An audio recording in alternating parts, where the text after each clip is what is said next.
lakini mpaka leo pamoja na wale watu wazima waliojaa pale, wazee na nini wamerundikana pale, hawajawahi kushuhudia klabu yao ikiwa top 10 ya vilabu barani Afrika. Mimi na umri huu nikiwa na akili timamu, nimeshuhudia timu yangu ikiwa nafasi ya 5. Manake nina kila sababu ya kujipiga kifua kwamba hii timu ni timu ambayo ina consistency nzuri kwenye mashindano ya CAF. Tafsiri yake ni nini? Ligi imeshuka kwa sababu bingwa hapatikani kihalali. Ushindani umekuwa ni mbovu kwenye hii ligi, na moja kati ya mtu ambaye amewahi kudhibitisha hilo ni kocha wao wenyewe, lakini wakamfukuza kwa sababu ni watu ambao wanachukia ukweli, wanapenda sana uongo. Wamezoea yale mambo ya kuambiwa njooni kuna maandazi na supu za ngamia na nini, hayo ndio mambo wanapenda kusikia, lakini ukiongea fakti wanakuja juu, wanatukana, wanafanya vitu ambavyo sio vya kiungwana. Sasa ni nini? Klabu ya Simba imedrop kutoka nafasi ya 5 mpaka kuja kufika nafasi ya 10 kwenye vilabu barani Afrika. Tafsiri yake ni nini? Huyu ndio mwamba wa haya mashindano kutoka ukanda huu wa Afrika Mashariki na Kati, ambaye mara zote anabeba taifa lake mabegani. Kwa hiyo mimi target yangu kwa viongozi wangu na ombi langu kwa viongozi wangu wa Simba, kombe ambalo sina kwenye kabati kwa sasa hivi ambalo mimi natamani kuliona ni Champions League na kombe la shirikisho. Kombe la shirikisho msimu ulioisha, kama wewe shahidi, manake bila yale mambo ya kona na figisu kufanyika, sisi tungekuwa mabingwa, kwa sababu wale bekale tulikuwa tunawaleta kwenye kikaango. Lakini kuna wauni wamepenya njia za chooni kwa sababu wana viti huko wamepewa, mtu anakwenda anaongea mambo ya kijinga ambayo hayapo kwenye mpira wa miguu. Mwisho wa siku yalotokea yakafanya nini? Yakatokea. Lakini mimi ninachoamini, mpira kuna wakati unazungumza ukweli. Sio, umenielewa Hatutaki sisi yale mambo ya Morocco na Senegal kwamba mtu ameshinda uwanjani unataka kuja kumpa mtu kikombe mezani. Biashara hiyo sisi hatufanye nini? Hatutaki. Mashabiki wa Simba wamesema kwamba msimu ujao ikiwezekana iongezwe sheria ya kukata pointi, kwamba ukikuta refa amefanya makosa tunakata pointi. Hatutaki mtu ashushwe wala afanye nini, tukate tu pointi. Tena hilo ni jambo, umeniuliza swali moja, umesema jambo moja la muhimu sana. Ligi hii huu unafanyika hapa tu. Sio, umenielewa? Huwezi kuwa na bingwa ambaye anacheza na JKT Tanzania anakwenda kubadilishia nguo guest. Sio, umenielewa? Hamna bingwa wa hivyo. Hemu mambo yale, nenda klabu bingwa, unacheza na National Ahli, unacheza na Mamelodi Sundowns, unacheza na Esperance de Tunis, unacheza na Usma. Nenda kafanye mambo kama yale, alafu uone adhabu itakayokukuta. Kwa nafikiri shirikisho la mpira wa miguu wa Tanzania pamoja na bodi ya ligi waache uuni. Waweke sheria ngumu ambazo hizi timu mbili zinatakiwa kufuata hizo sheria. Sio, umenielewa? Leo hii tuna vilabu 16 ambavyo vinashiriki ligi kwenye kila msimu. Unataka kuniambia hivi vilabu vina wachezaji vinasajili, hata kama wachezaji wao ni wa madaraja ya chini, lakini hao wachezaji wanasajiliwa kwa pesa. Maana yake tafsiri yake ni nini? Hizo pesa, hivyo vilabu vinatarajia kupata kitu kupitia huo uwekezaji wa hela ambao wanafanya nini? Wanawekeza. Tusiwe tu tunafanya mambo ambayo yanabeba watu ambao wanatupa sisi kula. Mimi naweza kusema kuna wakati viongozi wa bodi ya ligi wanaonyesha udhaifu kwa hizi timu kubwa mbili, kwa sababu hata wao ulaji wao unapatikana kupitia hivyo vilabu. Sasa ifike hatua wawe na marefa ambao wako smart, wawe wanatenda haki. Refa akifika uwanjani, kama ni Simba anastahili kufungwa afungwe, kwa sababu duniani hakuna timu yoyote isiyofungwa. Real Madrid bingwa wa kihistoria duniani hapa, mwenye UEFA zake nyingi, mwenye makombe kibao, bingwa wa klabu bingwa ya dunia mara nyingi, kuna wakati anafungwa na anakubali. Huo ndo mpira wa miguu, kwa sababu kwenye mpira wa miguu kuna matokeo ya aina 3. Kwa hiyo bodi ya ligi pamoja na TFF wahakikishe wanaandaa marefa ambao ni smart, kwa sababu ya msimu unaofanya nini, msimu ambao unakuja. Waweke sheria. Timu imekwenda kubadilishia si nguo guest, imeenda kubadilishia nguo Jalalani, kata alama. Refa amezingua, sio unakuja kututhibitishia tu goli lilikuwa halali, alafu mwisho wa siku timu hiyo imenyongwa, alama 3 zimefanya nini, zimekosekana. Bwana James, kuna mtu anasema kwamba kitendo alichokifanya Dar es Salaam Young Africans kwa mara ya kwanza na wakapewa onyo na faini ya milioni 30, walirudia tena kitendo hicho kwenye mechi yao ya mwisho dhidi ya JKT. Wakasema kwamba huenda bodi ya ligi inaiogopa Dar es Salaam Young Africans. Sio huenda wanaoogopa.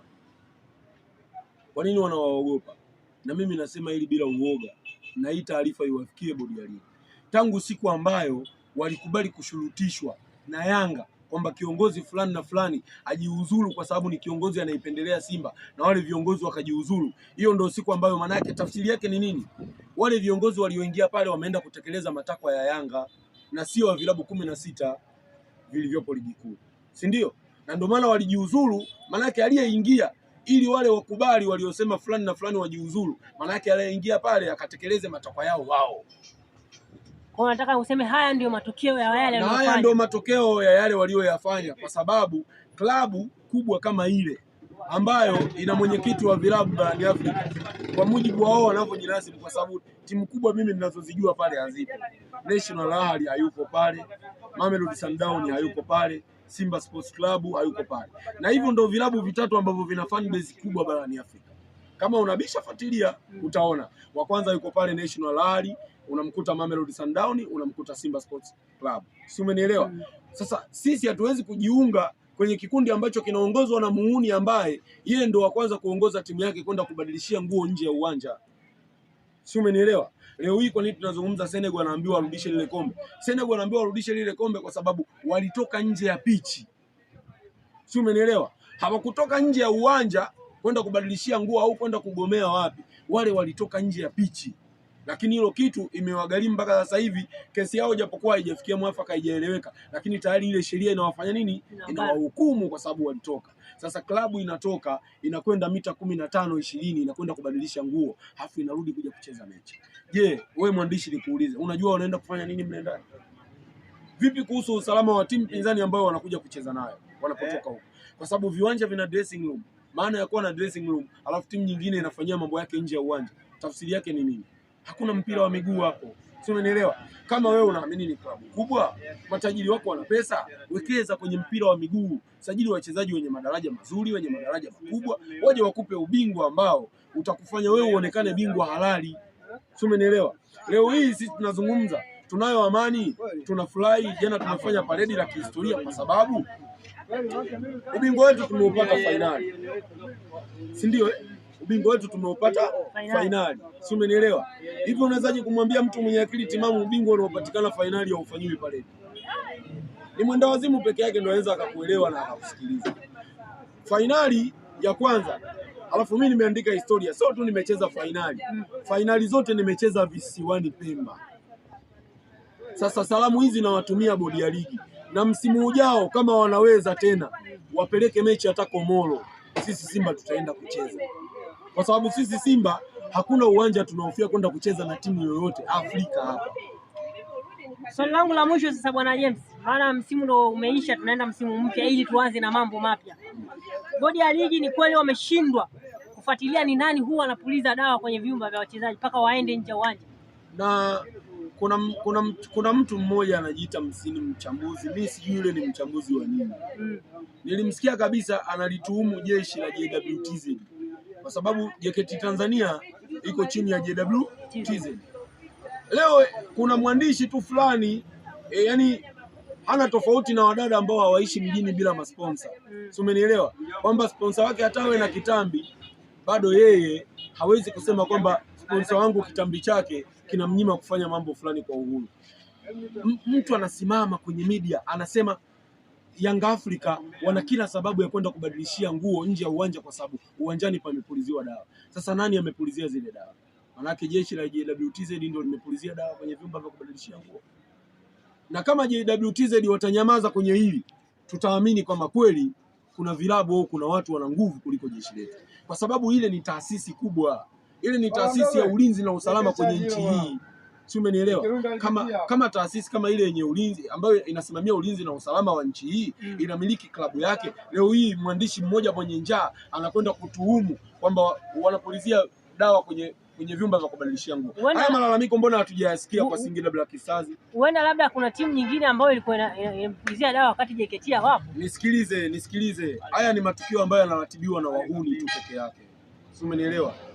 Pale ni kambi ya jeshi na ule uwanja unalindwa na jeshi.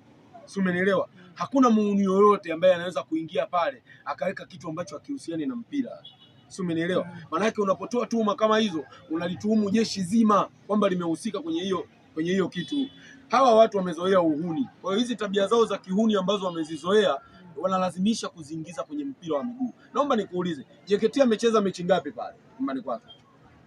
Hakuna mechi ambayo JKT ametoa sare pale. Siko mechi ameangusha alama. Si ndio? Amefungwa kabisa. Amefungwa kabisa. Je, umewahi kusikia kuna klabu gani tofauti na hao wahuni wa kutoka pale kwenye visima vya maji? Wanasema kwamba uwanja ule unapuliziwa dawa. Lakini malalamiko hayo pia na nyinyi mlikuwepo nayo pale Zanzibar. Mkasema ukuta ulitobolewa kwa Zanzibar. Uhuni ulifanyika, si umenielewa? Uhuni ulifanyika, lakini mwisho wa siku baada ya uhuni wote uliofanyika, nini kilitokea? Walitumia kordo kubadilishia nguo. Ni hivi, mpira wa miguu hauna kona kona, mpira wa miguu umenyooka. Kwa hiyo mimi nafikiri kama wanajinasibu ni timu kubwa, wana wachezaji wa daraja la juu, waachane na haya mambo ya uhuni na kutengeneza vikundi kama vile waimbaji wa tarabu. Tucheze mpira wa miguu. Yaani wewe kama umesajili vibaya, watu watakwambia umesajili vibaya. Kama umesajili vizuri, usajili wako utazungumza uwanjani. Sasa hawa watu mpira umewashinda kwa sababu usajili waliofanya msimu huu wameingia mkenge. Sasa wanatumia nguvu kulazimisha umma kwamba wao ni timu bora. Hakuna timu bora ambayo inabadilishia nguo nje ya uwanja. Hamna timu ya hivyo. Hakuna. Okay, sawa. Mechi dhidi ya Simba tuseme ulikuwa unaogopa Simba, si ndio? Mechi dhidi ya JKT si ndio mechi ya maamuzi sasa? Hakuna kitu kama hicho.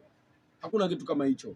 Maanake huu ni uhuni ambao ni wawazi na unafanyika. Na bodi ya ligi mimi naomba niwaambie, kama wataendelea kufuga huu uhuni, aibu itakayokuja kutokea itakuja kuwa ni ya kwao. Kwa sababu mimi kama itakuja kutokea siku mimi kama shabiki nitakuja kuona hii ligi itadidimia, ndio kwa mara ya kwanza nitatoa ushauri kwa viongozi wangu wahamishie timu ligi nyingine. Kwa hiyo naona unaungana na Azam FC.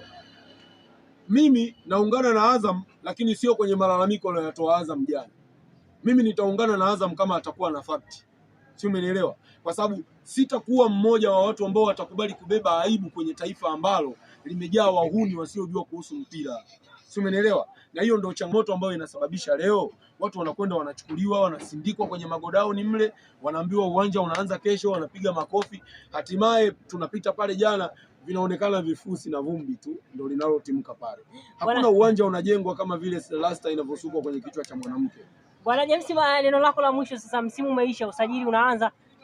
Kikosi chako cha mnyama Simba Sports Club, wewe unaona ni wapi parekebishwe, ni wapi paachwe kama palivyo?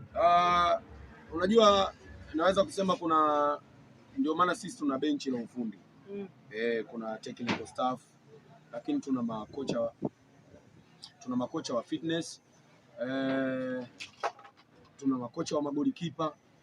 Nafikiri uongozi mzima na benchi la ufundi ambalo msimu huu sisi mashabiki wa Simba tunazungumza tukiwa kifua mbele kwa sababu tuna vikombe viwili. Mimi kama shabiki nafikiri marekebisho ya timu ni madogo sana. Madogo mno, kwa sababu tayari timu imejieleza, timu imejisema wapi pamepungua, wapi panahitaji kuongeza nini, wapi panahitaji kuongeza nguvu. Nafikiri asilimia kubwa sana ni katika eneo la ushambuliaji. Tunahitaji striker ambaye ana njaa ya magoli, yani mtu ambaye atakuwa yuko yani ni clinical finisher, mtu ambaye anaweza kuwa anakwenda na yale matukio kwa nyakati sahihi. Tunao washambuliaji wazuri lakini bado ni wachanga. Nadhani unaona Selemani Mwalimu anapewa game time ndogo sana, lakini kila anapopewa game time na Mwalimu ana prove kama yeye ni mshambuliaji wa daraja ambalo mbeleni anaweza kuja kuwa mshambuliaji bora sana mzawa. Kwenye hilo sina mashaka, kwa sababu mshambuliaji mzawa tunaye.